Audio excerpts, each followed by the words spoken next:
तो हेलो दोस्तों, स्वागत है एक फ्रेश और नए वीडियो में।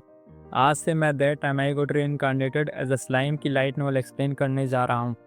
क्योंकि देखो, अभी यूट्यूब पर बहुत ही कम लोग हैं जो लाइट नॉवल की डिटेल्ड एक्सप्लेनेशन वीडियो बना रहे हैं। तो मैंने सोचा यार क्यों ना मैं भी लाइट नॉवल एक्सप्लेन करना स्टार्ट करूँ। और देखो, मैं शुरुआत से लाइट नॉवल एक्सप्लेन नहीं करूँगा क्योंकि बहुत से लोग पहले ही कुछ चैप्टर्स एक्सप्लेन कर चुके हैं। इसलिए मैं डायरेक्ट वॉल्यूम 10 चैप्टर नंबर 5 से स्टार्ट करूँगा। और हाँ, अगर आपको किसी और एनिमे या मांगा की एक्सप्लेनेशन चाहिए तो कमेंट कर देना, मैं ज़रूर से एक्सप्लेनेशन वीडियो लाने की कोशिश करूँगा। तो चलिए शुरू करते हैं। तो रिमरू अपने सभी ऑफिशियल्स को एक जगह इकट्ठा करता है और उन्हें ग्लैंडर से मिलवाता है। साथ ही यह भी इंश्योर करता है कि सभी उसे एक्सेप्ट करें। उसके बाद रिमरू ग्लैंडा को काइजिन और कुरुबे से मिलवाता है ताकि काइजिन और कुरुबे उसकी हैंडगन को एग्जामिन कर सकें।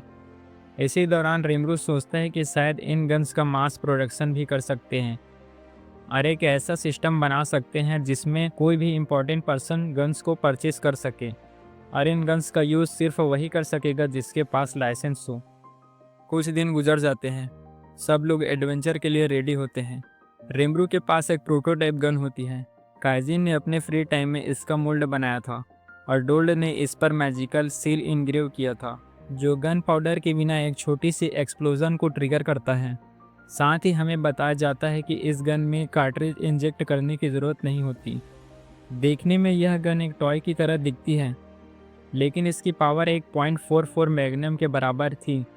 यह मैजिक स्टील से बनी थी जो इसकी शॉक रेजिस्टेंस को इम्प्रूव करता है। साथ ही इंस्क्रिप्शन ड्रिवन एक्सप्लोजिव चार्ज इसकी पावर को मैक्सिमम लेवल तक ले जाता है। इस गन में बुलेट्स काफ़ी कस्टमाइजेबल होती है। नॉर्मल बुलेट्स लेड की होती है, लेकिन मॉन्स्टर्स के लिए मैजिक इन्फ्यूज्ड बुलेट्स का यूज़ किया जाता है। मैजिक के अमाउंट के हिसाब से इसका फोर्स एडजस्ट कर सकते हैं और साथ ही यह रेयर आइटम जितना वैल्यूएबल होता है, जिसमें यूनिक आइटम जितनी पावर होती है। रिमरू इन वेपन्स को अपने नए ट्रूप्स के लिए स्टैंडर्ड बनाने के लिए सोचता है और गुप्ता का एक्साइटमेंट अलग ही लेवल पर चला जाता है।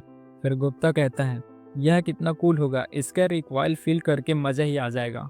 गुप्ता के चेहरे पर खुशी साफ दिख रही थी। रिमरू उसे वार्न करते हुए कहता है, गुप्ता केयरफुल रहना, कभी भी किसी पर शूट मत करना, समझे? गुप्ता कहता है, ठीक है रिमरू जी, मैं ध्यान रखूंगा। रांगा थोड़ा जेलस लग रहा था, जिसे देखकर रिमरू उसके लिए फैंसी स्कार्फ अरेंज करता है और रांगा खुश हो जाता है। रिमरू सियोन को वार्न करता है और कहता है, सियोन यह आउटफिट एडवेंचर के लिए नहीं है, सेफ्टी का भी ध्यान रखो। सियोन रिमरू के दिए हुए कपड़ों में काफ़ी खुश थी। उन्हें हर जगह पहनना पसंद करती थी, लेकिन वो कपड़े प्रैक्टिस और एडवेंचर के लिए नहीं बल्कि फैशन के लिए थे। मिलिम एक्साइटमेंट में रिमरू से पूछती है, रिमरू मैं कैसी लग रही हूँ? रिमरू थोड़ा हेजिटेंट होकर कहता है, बढ़िया लग रही हो, आज के लिए परफेक्ट है। मिलिम भी नए एक्सपीडिशन गियर में थी जो उन्होंने इस एडवेंचर के लिए अरेंज किया था। मिलिम मुस्कुराते हुए कहती है, यह तो बेस्ट है, इतना कंफर्टेबल है और इसमें कितने सारे पॉकेट्स भी हैं।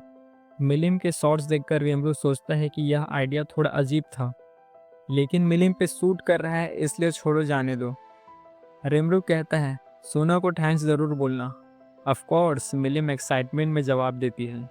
सब हाई स्पिरिट्स एक मीटिंग पॉइंट की तरफ बढ़ते हैं, एंग्लिसिया के फ्री गिल्ड हेडक्वार्टर्स के पास। वहीं से उनका अगला सफ़र पपेट नेशन ऑफ दिस्तों के लिए शुरू होने वाला था। अगले सीन में हम देखते हैं कगाली उन्हें एंट्रेंस पर इंतज़ार करती हुई मिलती है और कहती है, आप सभी से दोबारा मिलकर अच्छा लगा। मिलिम थोड़ा वियर्ड फेस के साथ रिस्पॉन्ड करती है और कहती है, मैं हूँ मिलिम और शायद हम पहली बार मिल रहे हैं, लेकिन आपसे भी मिलकर अच्छा लगा। मैं हूँ कगाली, आपसे मिलकर मुझे भी बहुत खुशी हुई। कगाली स्माइल के साथ जवाब देती है। उनका कन्वर्सेशन थोड़ा अजीब था, लेकिन कगाली ने टीम को गाइड करना शुरू किया। रिमरू ध्यान रखता है कि मिलिम अपने ड्रैगन आइस एबिलिटी से कगाली को ऑब्जर्व करे, लेकिन अभी तक कुछ खास प्रॉब्लमेटिक नहीं लगा। फिर भी रिमरू अपने डाउट्स के साथ सावधान रहने का डिसाइड करता है। कगाली अपनी टीम को इंट्रोड्यूस करती है, जो एक ओपन एरिया में लाइन लगाकर रेडी थे। यह सब कगाली के ट्रेंड लोग थे, जो हाईली एक्सपीरियंस्ड वॉलेंटियर थे। Even after knowing the risk, team का इक्विपमेंट्स काफ़ी प्रोफेशनल था। Heavy duty clothes, large backpacks और ज़रूरत के लिए टूल्स जैसे वॉकिंग स्टिक्स, पिकैक्स और शॉवेल्स। कगाली पूछती है, सर रिमरू आपका इक्विपमेंट कहाँ है? हम कैरी कर लेंगे। रिमरू कैजुअली रिस्पॉन्ड करता है, हमारे पास कुछ भी नहीं है, बस यह नए आउटफिट्स हैं। कगाली कंफ्यूज्ड होकर बोलती है, आप शायद मजाक कर रहे हैं, है ना? रिमरू स्माइल के साथ इस सिचुएशन को हैंडल करता है। टीम के कुछ मेंबर्स का इक्विपमेंट देखकर लगा कि वो काफ़ी ओवर प्रिपेयर्ड हैं, जबकि रिमरू और उनके साथियों का अप्रोच काफ़ी लाइट था। मिलिम कहती है, मुझे कोई प्रॉब्लम नहीं होगी, मेरा ऑरा मुझे प्रोटेक्ट करेगा। कगाली सरकास्टिक वे में कमेंट करती है, आप लोग इसे मजाक समझ रहे हो क्या? फाइनली सब रेडी हो जाते हैं और सफ़र शुरू करते हैं। कगाली एक वैगन अरेंज करवा देती है, लेकिन रिमरू बोलता है वैगन की ज़रूरत नहीं है। फिर रिमरू कगाली को एक डेजर्ट एरिया में ले जाता है और अपनी डोमिनेट स्पेस एबिलिटी यूज़ करके एक ट्रांसपोर्ट गेट ओपन करता है जो डायरेक्टली डिस्टो ले जाता है। टीम शॉक्ड होती है और कहती है, यह तो इम्पॉसिबल है, इतनी दूरी का डिस्टेंस कवर हो गया बस एक सेकेंड में। कगाली कहती है, डीमन लॉर्ड होने का यही तो फ़ायदा है। रिमरू कैजुअली रिस्पॉन्ड करता है, अब टेंशन मत लो, अंदर चलो, गेट डिसअपेयर नहीं होगा। रिमरू और उसकी टीम पपेट नेशन ऑफ बिस्तो में पहुंचती है और उनका वहां स्वागत करने के लिए डार्क एल्स लाइन लगाकर खड़े होते हैं। उनका लीडर, जो देखने में एल्डर लग रही थी, रिमरू का स्वागत करती है और उन्हें उनकी जर्नी से पहले आराम करने को बोलती है। रिमरू उनसे ग्रुप रूम का अरेंजमेंट करने के लिए कहता है जहां टीम अपना सामान रख सके। टीम काफ़ी नर्वस और कंफ्यूज्ड लग रही थी क्योंकि उनका मिशन, जो एक सीरियस एडवेंचर होना चाहिए था, वह उनके लिए एक कैजुअल आउटिंग की तरह लग रहा था। एल्डर के सॉफ्ट स्माइल के बाद टीम रियलिटी में वापस आ गई और फिर कैसल का टूर शुरू हुआ। कैसल जो पहले डीमन लॉर्ड क्लेमन का रेसिडेंस था। मिलिम जो यह कैसल अपने लिए लेने वाली थी, लेकिन डार्क एल्स से उनकी ज़रूरत के सामान और खाने का इंतज़ाम करने का वादा करती है। मिलिम का यह थॉटफुल बिहेवियर काफ़ी इम्प्रेसिव था, जो शायद फ्रे की ट्रेनिंग का असर था। कैसल के अंदर र्यून्स का एंट्रेंस भी था, जहां एल्डर ने बताया कि अपर सेक्शन के सारे ट्रेजर को ऑलरेडी रिकवर किया जा चुका है और अब वह जगह डार्क एल्फ्स के रेसिडेंसी के लिए यूज़ होती है। र्यून्स के अंदर एक मैजिकल लाइट सिस्टम एक्टिव था, जो एंशिएंट मैजिक का प्रूफ था। यह लाइट दिन के हिसाब से एडजस्ट भी हो जाती थी और यह सब चीज़ें रिसर्चर्स के लिए एक बड़ी डिस्कवरी थी। गौप्ता एल्डर से पूछता है, क्या अंडरग्राउंड चैम्बर से मॉन्स्टर या गोस्ट ऊपर आते हैं? पर एल्डर हंसा और समझाया कि एक ही दरवाज़ा है जो अंडरग्राउंड सेक्शन को लीड करता है और वो सिर्फ डीमन लॉर्ड क्लेमन खोल सकते हैं। लेकिन मिलिम और सियोन दरवाज़ा को तोड़कर अंदर जाने की बात करते हैं, पर रिमरू उन्हें रोकता है और कहता है कि दरवाज़ा तोड़ने के बजाय पहले उनका पूरा प्रॉपर एनालिसिस किया जाना चाहिए। रिमरू को पता चलता है कि उस दरवाजे में एक पावरफुल मैजिकल सील लगी हुई है। कगाली वार्न करती है और कहती है, यह एक डिफेंस मैकेनिज़्म है, अगर गलती से कुछ भी छू लिया तो पूरा डिफेंस सिस्टम एक्टिवेट हो सकता है। टीम के सभी लोग सीरियस हो जाते हैं क्योंकि अगर ऐसा होता है तो पूरा र्यून एक्सप्लोरेशन कैंसिल करना पड़ सकता है। रिमरू ऑब्जर्व करता है और कहता है, यह दरवाज़ा सिर्फ करेक्ट प्रोसीजर से खुल सकता है। क्लेमैन ने शायद इसी प्रोसेस का यूज़ करके इसे खोला होगा। इसके बाद राफेल कंफर्म करता है कि रिमरू के पास अब वो स्किल है जो क्लेमैन यूज़ करता था। रिमरू दरवाजे को टच करता है और मैजिक सील को एनालाइज करता है। वो समझता है कि अगर दरवाज़ा तोड़ने की कोशिश की गई तो लाइट बैंड हो जाएगी और पूरा सिस्टम सभी को ख़त्म करने के लिए एक्टिव हो जाएगा। उसके एनालिसिस की वजह से उसे सॉल्यूशन मिल जाता है, लेकिन तभी रिमरू रियलाइज़ करता है कि पूरी टीम उसके तरफ शॉक्ड एक्सप्रेशंस के साथ देख रही थी। रिमरू सोचता है, उप्स, लगता है मैंने उनका काम छीन लिया। रिमरू थोड़े एम्ब्रेस फील करता है। तभी मिलिम अनाउंस करती है और कहती है, वाह हा हा, मैंने भी सॉल्व कर दिया। और गुप्ता कंफ्यूज्ड एक्सप्रेशंस के साथ कहता है, मुझे तो कुछ समझ ही नहीं आ रहा है। कगाली रिमरू से शॉक्ड होकर पूछती है, सर रिमरू, आपने यह मैजिक सील कैसे डिकोड किया? क्या आप हमें समझा सकते हैं? रिमरू, जो अभी तक रांगा की ग्रूमिंग में बिजी था, और फिर जवाब दिया, हाँ बिल्कुल। फिर सब टीम मेंबर्स ध्यान से रिमरू का मेथड समझने लगे। सबसे पहले सील का मैजिकल फार्मूला एनालाइज करो और उसे सेक्शंस में डिवाइड करो। फिर जो एक्स्ट्रा डाटा या ट्रैप्स स्पेल्स हैं उन्हें हटा दो और काम करने वाले स्पेल्स को रख लो। रिमरू ने सिंप्लीफाई करते हुए समझाया। कगाली और बाकी की टीम भी जल्दी से सीखने वाले थे और उनका एक्साइटमेंट भी दिख रहा था। तभी मिलिम ने सील को सक्सेसफुली खोल दिया और बाकी टीम मेंबर्स उसके पीछे पीछे चल दिए।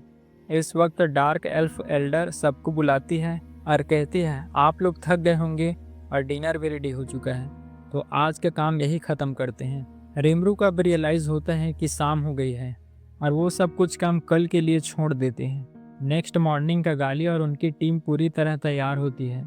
डोर को खोलते ही एक हल्की ब्लू लाइट फ्लिकर करती है और स्टोन वॉल्स के साथ एक डिम ब्लू लाइट सामने आता है। रिमरू इम्प्रेस्ड होता है और सोचता है, यह कैंडल्स मैजिक से चल रहा है। टेक्नोलॉजी काफ़ी एडवांस है।